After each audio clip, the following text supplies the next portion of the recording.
The most wonderful time of year is fast approaching.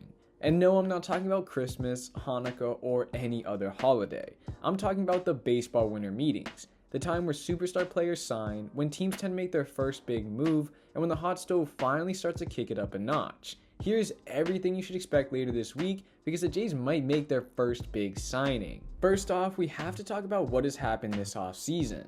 The biggest move, of course, was Aaron Nola returning to the Phillies for $170 million. The Cardinals signing Sonny Gray for 3 years $75, and a few other guys like Reynaldo Lopez and Lance Lynn have all signed. Notice any trends in those names I've mentioned? Well, they're all pitchers. Only 6 bats have been taken off the market, including the man who stole $2 million from the Blue Jays, Paul DeJong. And there is one reason why not many people have signed. The two-way superstar that practically every single big market club is after is still on the market. His presence is the reason why no other bats have signed. They're all just waiting for him to set the price of this year's free agency, because after he signs a North American record contract, it will make the rest of the players more expensive. The free agents know it, their representatives, and MLB executives do too. That's why this year's hot stove has been so lukewarm. But that could be changing soon.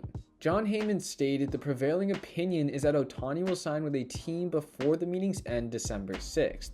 And it makes sense. In 2017, when he came over from Japan, he signed before the winter meetings took place.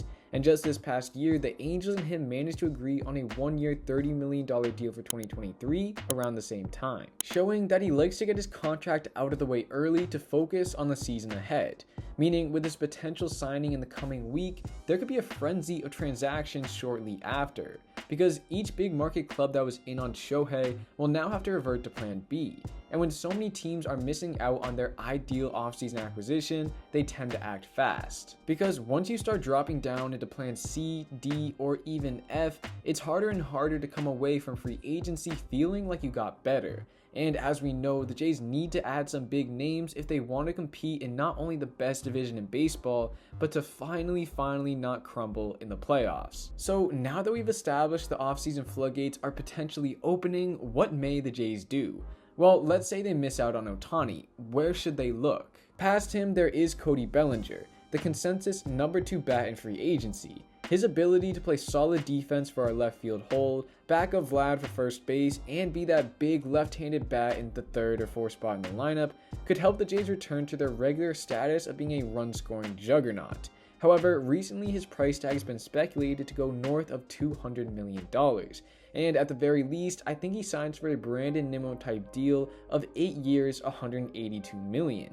If this is the case, it might be a better idea to look into the tier 2 players. At this level, there are guys like Jorge Soler, JD Martinez, and Rhys Hoskins who could all add an offensive spark at a fraction of the cost.